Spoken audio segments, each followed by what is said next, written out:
I thought with so much anxiety and so many people feeling so negative about what's to come, about what tomorrow will bring, we should go to someone who is a professional in this sphere, someone who can put our mind in a more positive place.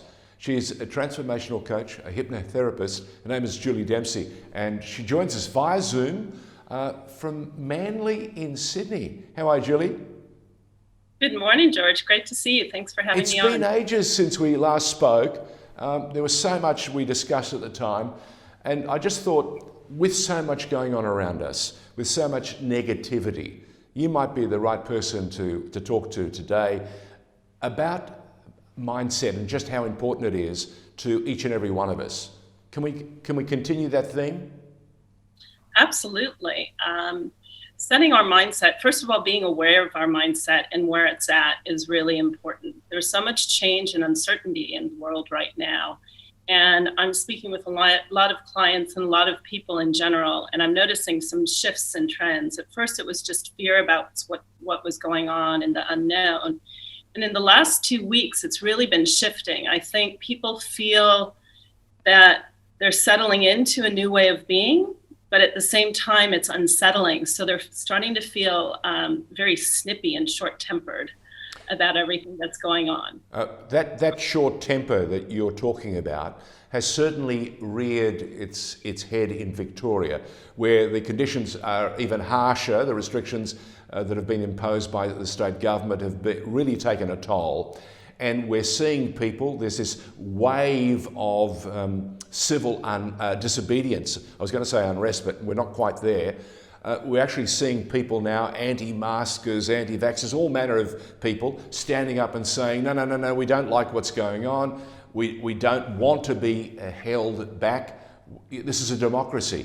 What do you say to people like that who are struggling?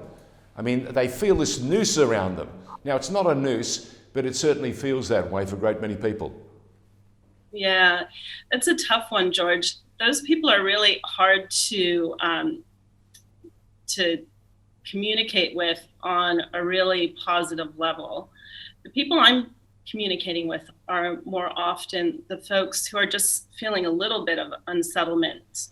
And, you know, the people you're talking about are the minority. The majority of people are the ones who are following along with what's going on and still feeling anxious and looking at those vocal people and getting a bit upset. And, you know, it's the majority that I'm concerned about, making sure that our mental health and well-being is on a good path. And I think the first step is to realize that we are all going through this collectively and we're all feeling those same feelings. And when we realize we're not alone in those feelings, that's the first step.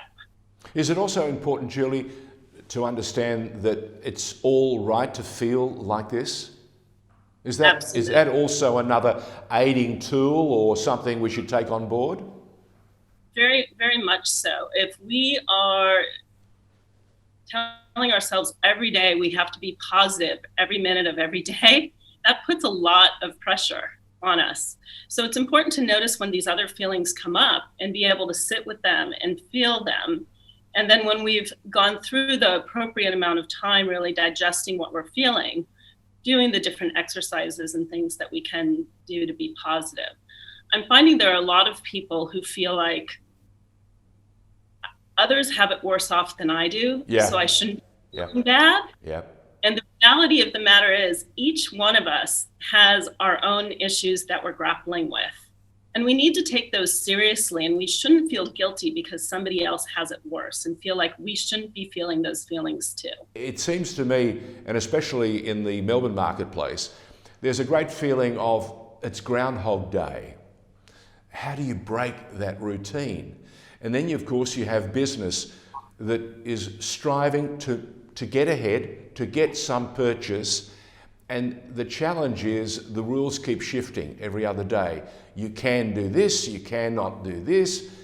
What do you say to them? What's the message that you'd like to pursue and give them to hold on to?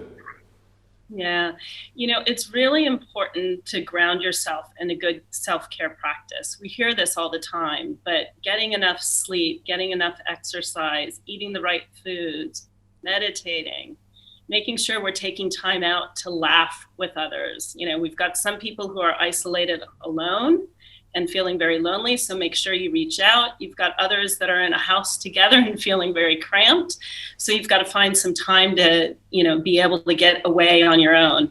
But the most important thing is to be giving yourself positive messages, to be thinking through some positive thoughts. If you're constantly stringing through these negative thoughts and they're circling and circling, we've got to notice those and shift those. So instead of thinking about what I can't do today and what I haven't done today, let's think about the things we can do and that we have done. And if we're telling ourselves these things every day, we're reinforcing those positive thoughts and behaviors, which help us get to a happier place. Yeah, I like the idea of positive reinforcement. We're hearing from our medical professionals, those who are using a lot of opportunities to use telehealth, the new technology, that more and more people, when they engage with them face to face, as we are doing on Zoom, there's almost a wonderful engagement that is not available when you use just the phone. Now, would you be imploring people to reach out and not so much use the phone, but use the technology of today and use the video link? Yeah. Because we want to see faces. We actually want to feel like we're sharing this experience together. Is that viable and reasonable? Absolutely. And what's happening with telehealth is that people feel the safety of being in their own home. Yep. So they're feeling more comfortable opening up than they would sitting next to a doctor that can sometimes be a little bit intimidating. There is a bit of Zoom fatigue that we get. So I think we need to have a healthy balance of spending time in Zoom conversations and spending time having just phone conversations, or where we can, speaking in person. And how important is it to step outside, to get outside the bubble and to get some physical exercise? Is this almost de rigueur? Is it absolutely essential as part of our coping mechanism? Yeah, absolutely. We really need to spend some time with ourselves, understanding what's going on. We need to spend some time with others. A couple of the other things I didn't mention before that are really important. Put a smile on your face, right? It's really hard to stay upset or angry when you're smiling. So even if you're not feeling it, just taking that simple action. Also, have a little dance party. Put on some music and have a little dance party and sing along to the music. Those are things that will really boost your endorphins and get you feeling really positive and helping you to kind of shift that feeling or perspective when you're feeling a little bit stuck. Look, I like all that positive reinforcement. I love the idea of getting out there and letting it all hang loose and dancing, as they say, and breaking through this persona that we create. As they say, break it down. That's super important. But I also like the idea of you reinforcing just how important it is to smile. Because you can do a whole lot of things in the world, and if you smile when you're doing them or saying them, you can almost get away with a whole bunch of things that otherwise we wouldn't. So again, thank you for reminding us that it is important to smile. You've got a super engaging smile. Not so many people have, because I think it comes from here. No, Julie, I think it comes from here. A lot of people struggle to smile. And why is it that so many people struggle to smile when a photo's being taken? Well, if they're not feeling it, it feels tough. There are people right now who just getting out of bed in the morning feels really difficult. So when you're congratulating yourself during the day for the things that you've done, if just getting out of bed is difficult, if just brushing your teeth is difficult, put those on your list of checks of things that you've accomplished for the day. So things can be a small accomplishment or a large accomplishment. And just being able to put that smile onto your face if you're not really feeling it. And just before I let you go, I didn't ask you earlier, are you seeing and you understanding that there's a difference in attitudes between men and women? Are men coping or are women coping better? Or is it about the same? It's about the same. I think there are different struggles. I think there's still a difference in labor at home in terms of who's picking up more of the work at home. And so that's difficult on women. I think men are less willing to talk about how they're feeling and keeping it bottled inside. So they're struggling more in that space. I encourage everybody to find somebody to have a conversation with. It helps so much just to say these things out loud.